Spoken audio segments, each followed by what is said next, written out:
Hello, everyone, and thank you so much for joining me today on, I think, a very, very important topic on adrenal fatigue. A little bit of a,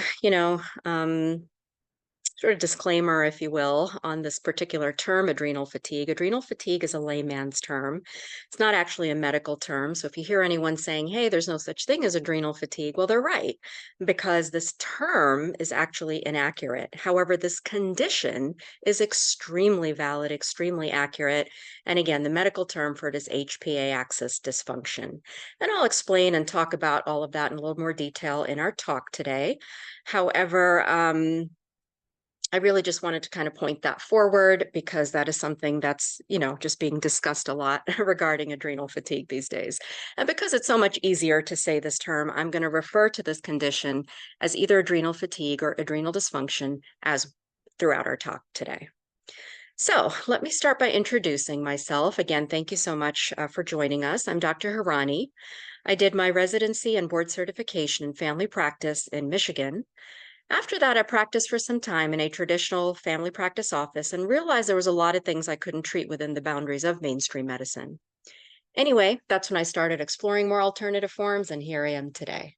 So my approach is that I try to combine the best of both worlds. I use traditional medicine when absolutely necessary. My preference is to work with natural or functional medicine, where we really try to look for the root cause and try to figure out what's going on in the body and bring the body under better balance. I'm the medical director here at Rose Wellness Center, and I really, really enjoy what I do. And I think chronic care and chronic medicine and really looking at functional health, I think is such a core part of not only feeling better, but of preventive health as well. So let's get started here. And this webinar is being recorded, by the way. You will all be getting the recording, whoever signed up for this, as well as please feel free to ask any questions in the chat box at any time. I will address everyone's questions in the end, but you can type along the way. Thank you. All right, let's get started with the basics. What is stress?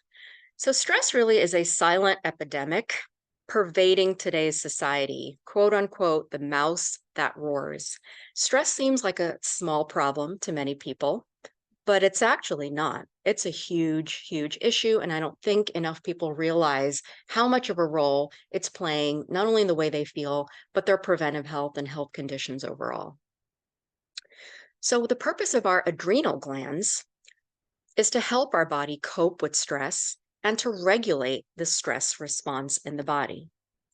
Our adrenal glands produce various different hormones, such as cortisol as an example, but these hormones affect all the major physiological processes that exist in our body.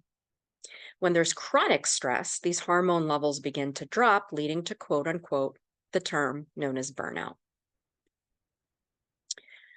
So what is adrenal fatigue or HPA axis dysfunction? It's essentially a collection of signs and symptoms that result when the adrenal hormones cannot adequately meet the demands of stress anymore. Most of the time, this dysfunction is caused because of intense stress or prolonged chronic stress, but it can also occur immediately after an acute stressor or chronic infection. For example, PTSD, post-traumatic stress disorder, is very much this, it's a similar process over here, adrenal dysfunction. Now, it's important to understand when we think of the word stress, we kind of always think about mental emotional stress. And of course, that's a huge cause of stress, but there are many causes of stresses on the body. So one may say, hey, I don't have much stress, so why do I have adrenal fatigue? Well, stress can also be physical, feeling cold all the time, something as simple as that. So stress can be physical, it could be an injury, it can be an infection, it could be dietary, drinking too much caffeine, eating too much sugar. Stress can be environmental, toxins that we're exposed to, mercury, heavy metals, BPA, and it can also be due to chronic infections, an acute infection like a virus, but also chronic infections, parasites, gut bacteria, etc. And the adrenals respond to all of these stressors in the exact same way. That is, it raises certain stress hormones like cortisol, adrenaline, etc. So whether your boss yells at you at work that day, whether you've had 5 cups of caffeine that day, or If you had an injury or an accident, same thing. Your cortisol levels are going to go up. Okay, so there's only one response to multiple stressors. So, why do we have the stress response? What is the goal of this? Well, the goal is to maintain effective blood supply to our brain, heart, and muscle for immediate survival. Fight or flight response. What's the definition of survival? Well, it's when there's an increased energy production for vital short term needs at the expense of long term metabolic functions. Kind of like, you're living on reserve. There's only a certain reserve capacity that we all have for energy or to do what we need to do. And when we start to go beyond that reserve, that's essentially what survival means. Okay, where you're living on this sort of reserve that your body is trying to produce, and sometimes you don't just run out of that reserve. Kind of like a bank balance. If you have, $200 in your bank and you want to use $500, now you've got a $300 deficit. That's what adrenal fatigue is. It's this deficit between, how much you can respond to stress versus how much stress you have. There we go, pictorial of the same thing that I just mentioned, right? Running on low reserve. So, stress reactions, they occurred or started as soon as humans were invented, if you will, right? As soon as humans were on this earth. The only difference is stress used to be much less frequent in earlier times. Stress was just about the basics: food, water, shelter, community, purpose. And these are still, of course, essential sources. But stresses are increasing and changing over time. But the stress response is not. Again, it's the same stress response. The cortisol goes up. So in ancient, times when stress would go up maybe 5 times a day, now we've got stress going up 25 times a day, starting with that alarm clock when we wake up in the morning, jumping us out of bed. So, what are some sources of stress that affect our adrenal glands? Well, again, mental, emotional issues, lifestyle issues, chemical and physical issues, dietary issues, okay, infections. So, all around us. So, Hans Selye was a physician in 1956 who actually first defined stress and started to say, hey, stress is actually a thing in the body. Before that, no one really knew, the term didn't really matter much. No one really knew what it was. And he said, hey, this is a real thing in the body, and maybe we can do something about this. So he said, stress is essentially reflected by the rate of all the wear and tear caused by life. And although we cannot avoid stress for as long as we live, we can learn a great deal about how to keep its damaging side effects, known as distress, to a minimum. And we're going to be talking about a lot of that during our presentation today. So, stress response is supposed to be short lived and really only for actual emergencies. Let's take a visual example of the stress response, like a tiger coming in front of us. Well, what happens when that tiger comes in front of us? Our cortisol levels go up, throwing us into a fight or flight response. During that fight or flight response, your body completely goes into survival mode. It does whatever it needs to survive, which means it temporarily prioritizes certain chemical reactions that help us with the fight or flight, and it temporarily shuts off a bunch of other chemical reactions which are going on in the body on a day to day basis. Those would be things like healing and repair, digestion, hormone regulation, inflammatory control, immune restoration, and on and on. Well, that's great. We want that to happen when that tiger's in front of us, right? Because that's what the acute stress response is meant for. What happens though if we're exposed to chronic stress, where our cortisol goes up and stays up over a long period of time? Now that's not such a good thing anymore, because now you're constantly in this fight or flight mode, and you're constantly ignoring or neglecting those other chemical reactions which go on in the body on a day-to-day basis. Similar to this picture over here, right? When the body perceives stress, everything else needs to be put aside so that stress survival response can take over. So when those emergency vehicles are going by, all the cars go to the side and there's a traffic jam. It's congested, things slow down. That's the same process in your body. All right, traffic jam in your body because your body is focused on survival at that time. neglecting long-term needs. So what actually happens? Well, the body is designed to handle a certain amount of stress. Of course it is. And this can be based on so many different things. It's based on genetics, your experiences, your lifestyle, your personality. For example, type A personalities tend to have more issues with adrenal dysfunction than those that are not type A. Okay. So again, everybody's threshold is different, but everybody, if they go beyond that threshold meant for them, that's when dysfunction starts to occur. So as you can see on this picture over here, there's this stress brain loop where when we have this chronic stress, it increases glucocorticosteroids such as cortisol in our body. And what that cortisol does is it actually causes cellular changes or damage to the hippocampus part of our brain. And that hippocampus is what regulates production of cortisol. So if that hippocampus has been damaged because of high stress for a long period of time, now the hippocampus cannot regulate cortisol and we start to see low cortisol levels instead. So now in a high stress situation where we should be producing high cortisol, we're producing low cortisol because now there's a dysfunction. Now we don't have enough stress hormone to help us handle stress in a healthy way, resulting in symptoms and disease. So this may look familiar to many of you, right? How many of you think about work when you're trying to sleep at night, and then when you're working in the day, you're thinking about sleeping in your bed, right? Getting into that cozy bed. Can't really rest. So how does this work? So again, remember, this is called the HPA axis, hypothalamic, pituitary, which are both in the brain, adrenal. So that hypothalamus speaks to the adrenal gland. It says, come on, adrenals, there's all this stress going on. And then the adrenals say, all right, I hear you. I'm going to tell the body to do all of these different things to help with stress. Okay. So again, the brain commands the adrenals speak to the body reports back to the brain. So what are some of those signals? Well, one signal is to increase blood sugar. Why? Because sugar is needed for energy. Another signal is to break down muscle for glutamine. Why? Glutamine is also needed for energy. A third signal is increase body fat. Okay, so the adrenals go, all right, body, you got to increase fat. Why? Because we keep our reserves in our body fat. We store a lot of energy there.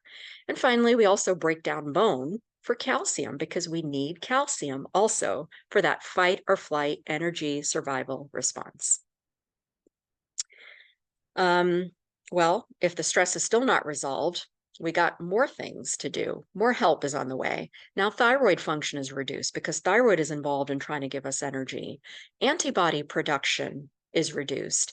Immune production is compromised. Okay.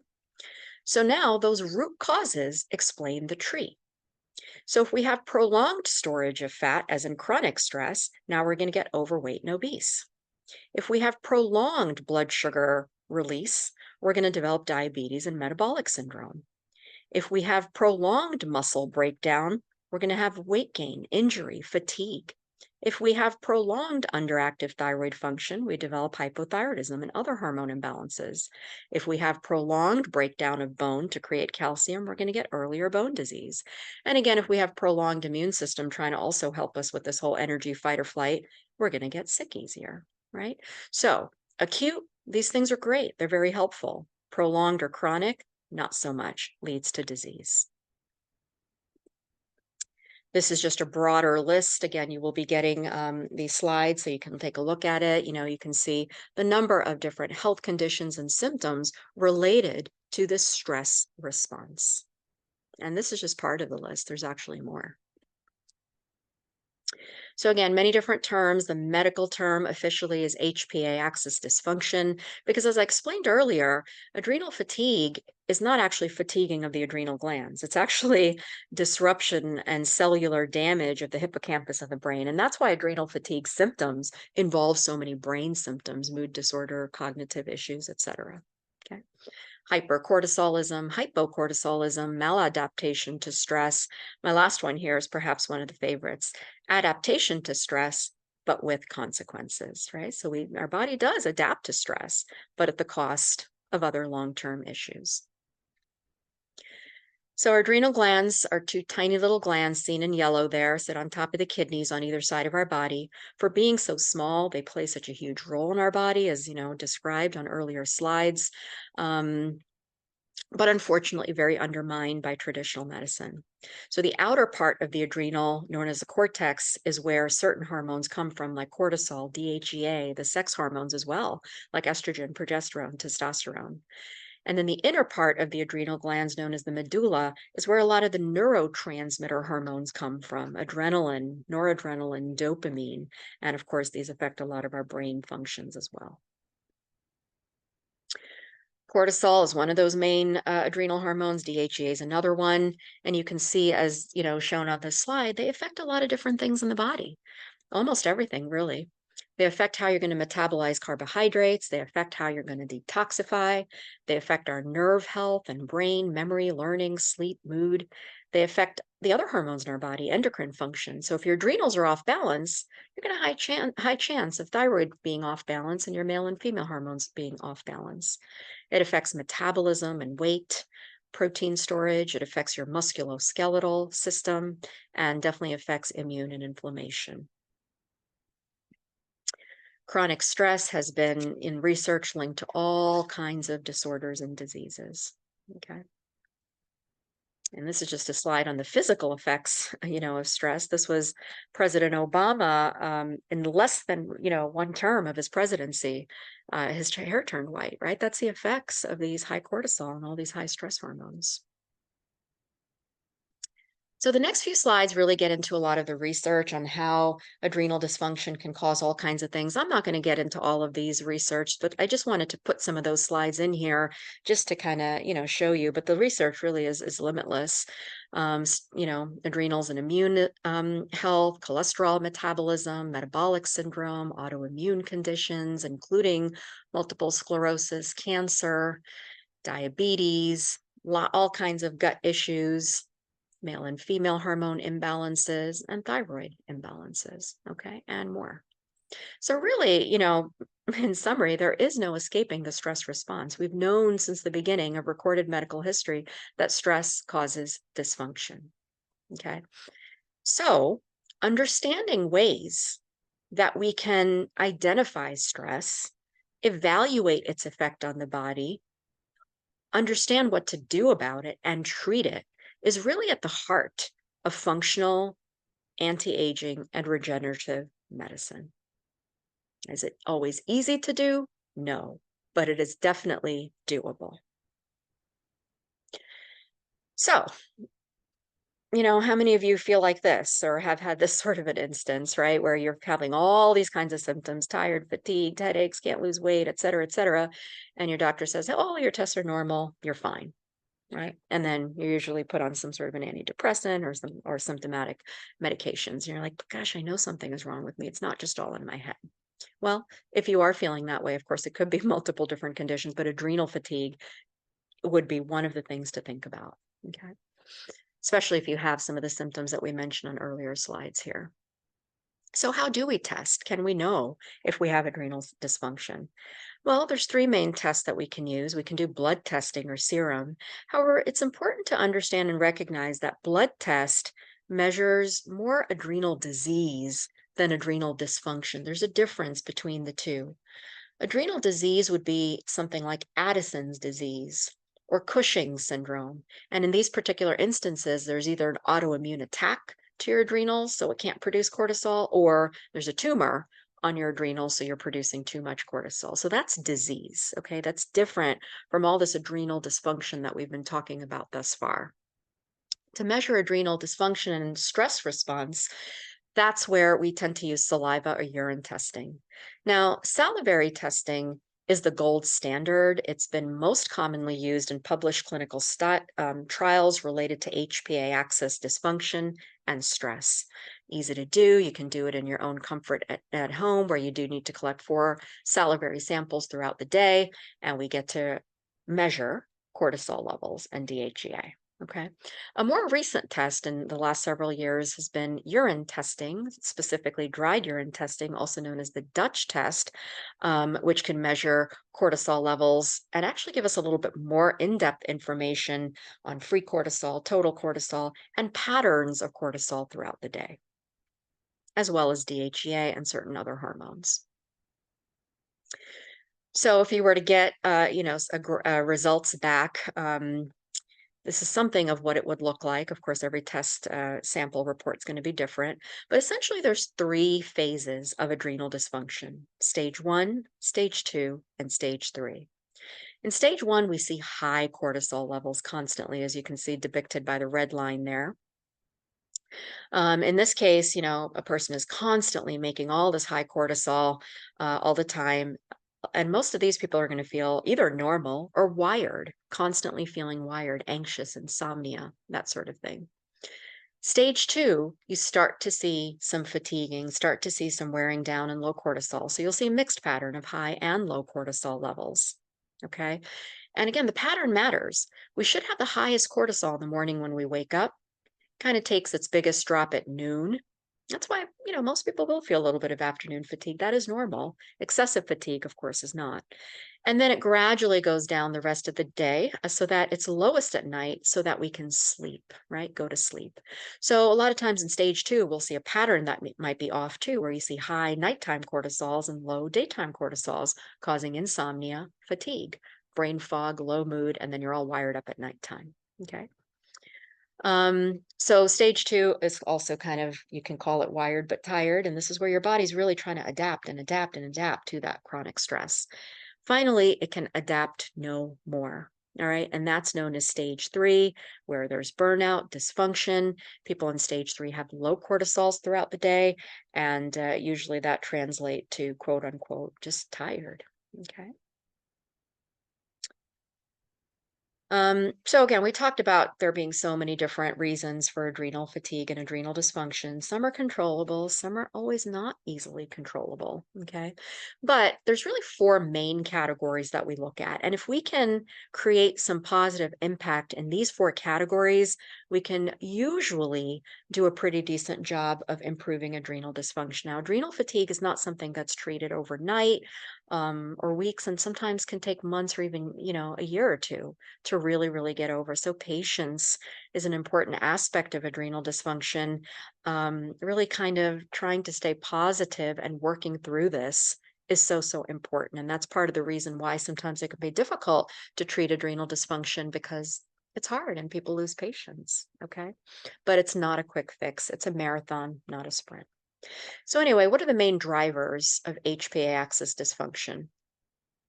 So, one is perceived mental emotional stress and overwork. The key word here is perceived stress.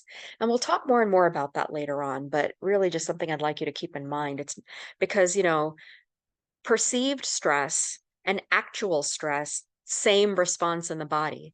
So, if there's a burglar in your home, your cortisol is going to go up, and of course, you're going to be all stressed out. But if there's no burglar in your home and you think there's a burglar in your home, you hear some sounds downstairs or something like that, same response, right? Your cortisol is going to go up and you're going to get scared.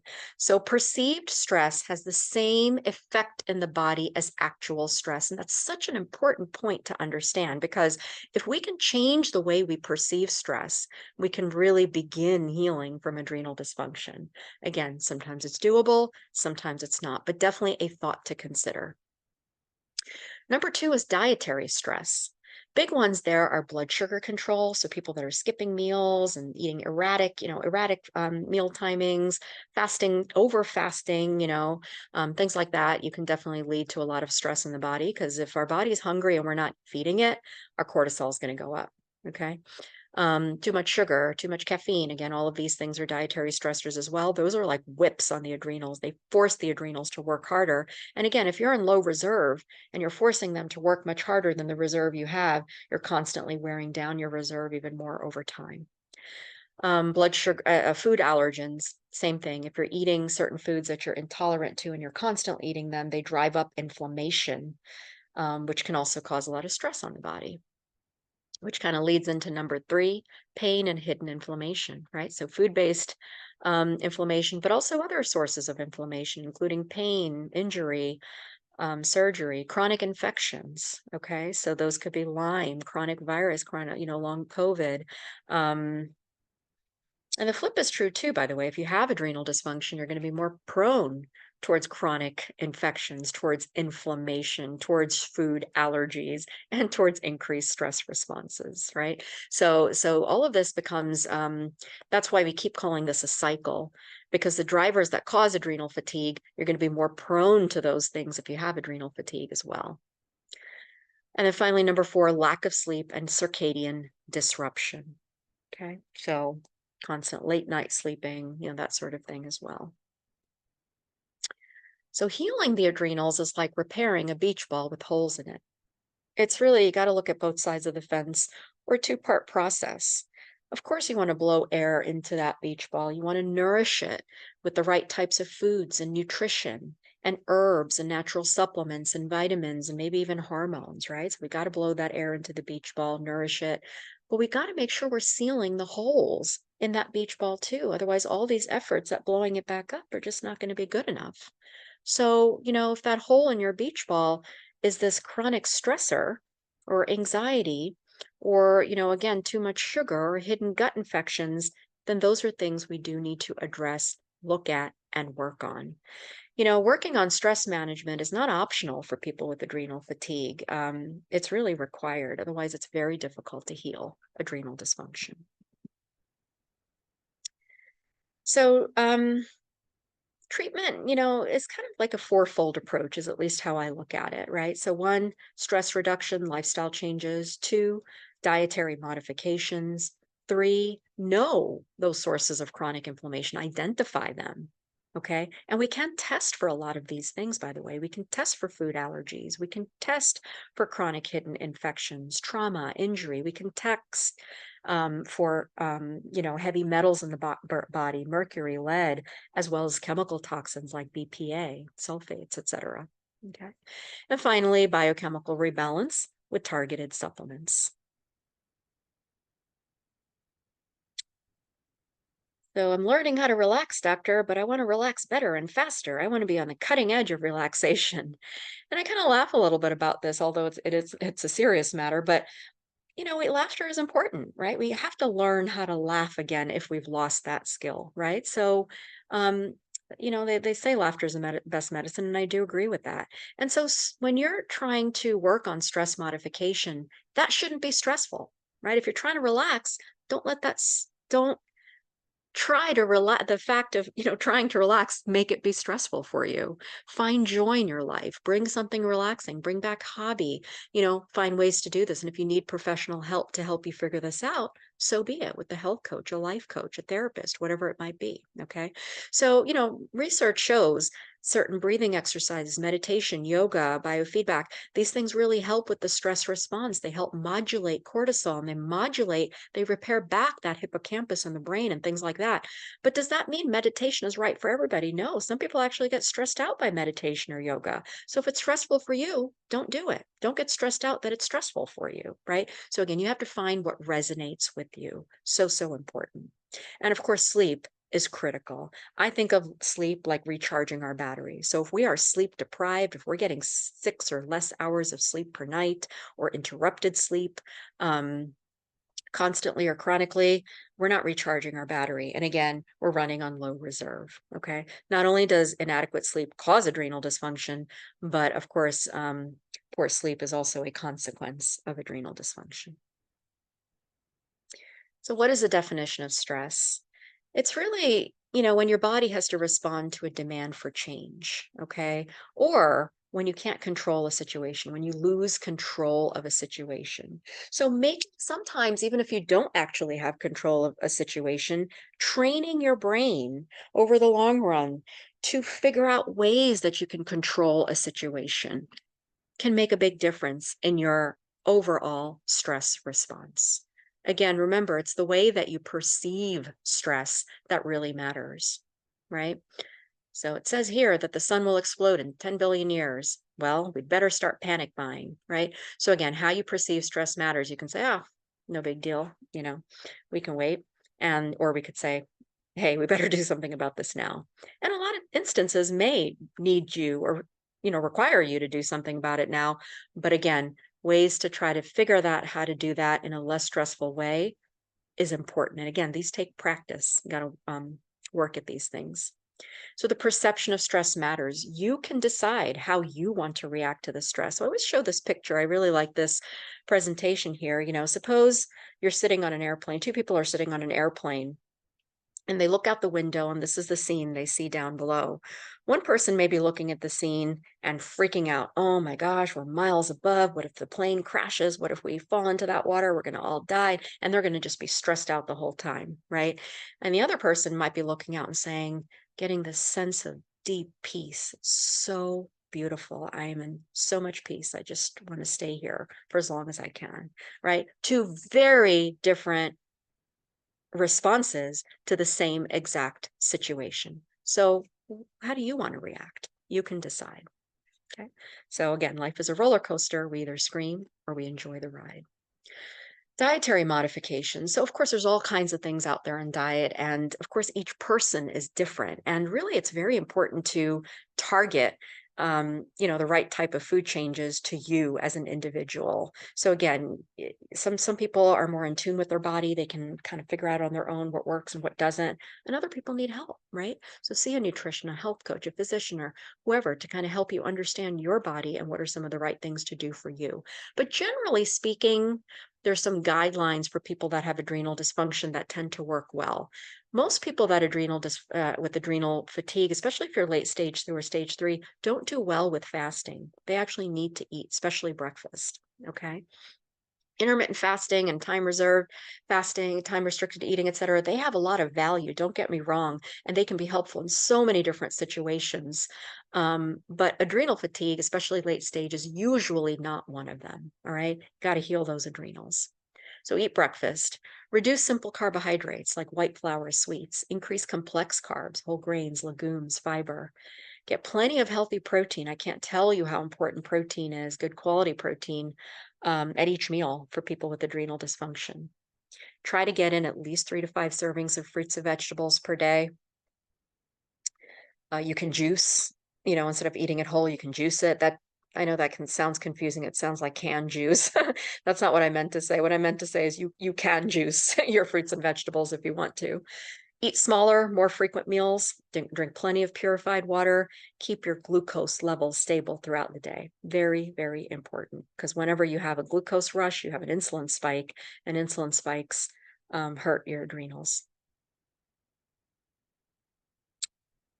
Another cartoon, right? If food products were only honestly labeled. So again, eat whole foods, eat real foods. If you're eating food with more chemicals in it than nutritional value, you're hurting your adrenals, not to mention other parts of your body as well.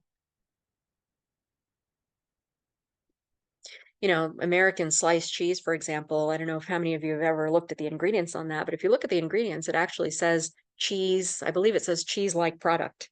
It's not even real cheese. Okay. So again, just be careful what you're eating. Identify sources of chronic inflammation. You can look for gut infections by doing a stool test, parasites, candida or yeast overgrowth, bacterial overgrowth, dysbiosis. You can, something called SIBO, which is small intestinal bacterial overgrowth. If you've got chronic or severe acute trauma injury, please make sure you do whatever you need to help you overcome that, heal it, exercises, chiropractic, massage, whatever it is. Toxin exposures, again, we can measure toxins. And the reality is most of us are exposed to toxins. Everybody is really exposed to toxins unless you go live in the Himalayas somewhere.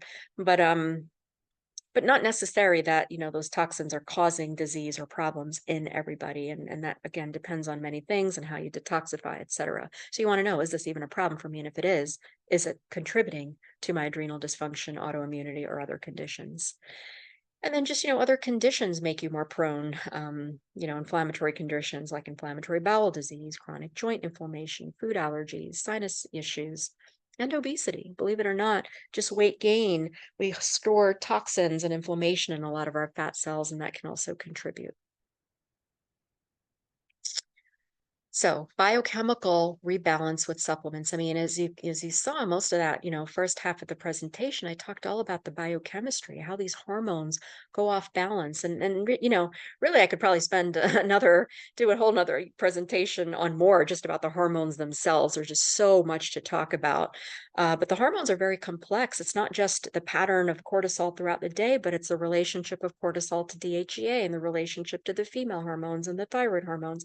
So again, there's just a lot there. There's a lot of complexities. But really, if we simplify or break this down, think of it in a very simple process, right? Anything that's too high, we want to use lifestyle changes, herbs, supplements to bring it down. Anything that's too low, we want to bring it up, right? And there's a way we can do that through using personalized lab-based supplement protocols. It's not just a matter of high cortisol, low cortisol. Again, it's that pattern throughout the day. So you want to make sure your cortisols are lower at night, higher during the day. And yes, you can use herbs and supplements to do that. But remember, herbs and supplements are just trying to nourish your body, help support this whole process. It makes it easier, makes it faster, but you still got to do the lifestyle changes and seal off the holes. Okay. So there's many adaptogenic herbs. There's just so many out there: ashwagandha, rhodiola, mushroom extracts. Again, different herbs can help with different things.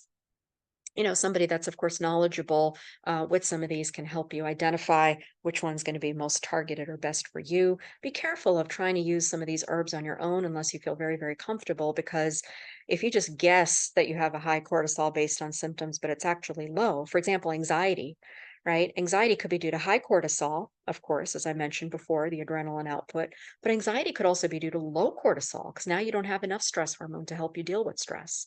So if you're just assuming it's due to high cortisol and you're trying to take things to reduce your cortisol levels when it's actually low, you can make yourself much worse. So please, please be careful with adrenal supplementation. Really kind of know what you're doing, or go to, somebody that knows what they're doing and they can help you. Nourishing vitamins, glandulars, bioidentical hormones can be helpful too. We could actually replace with cortisol, DHEA, pregnenolone, progesterone, and others. So George F. Burns, he was an American comedian and somebody who lived to be over 100 years old. And when he's quoted over here, he said, "If you ask me what is the single most important key to longevity, I would have to say it is avoiding worry, stress, and tension. And if you didn't ask me, I'd still have to say it," right? So we all really do live in stressful lives these days. Our lives are stressful. And again, not all stress is avoidable.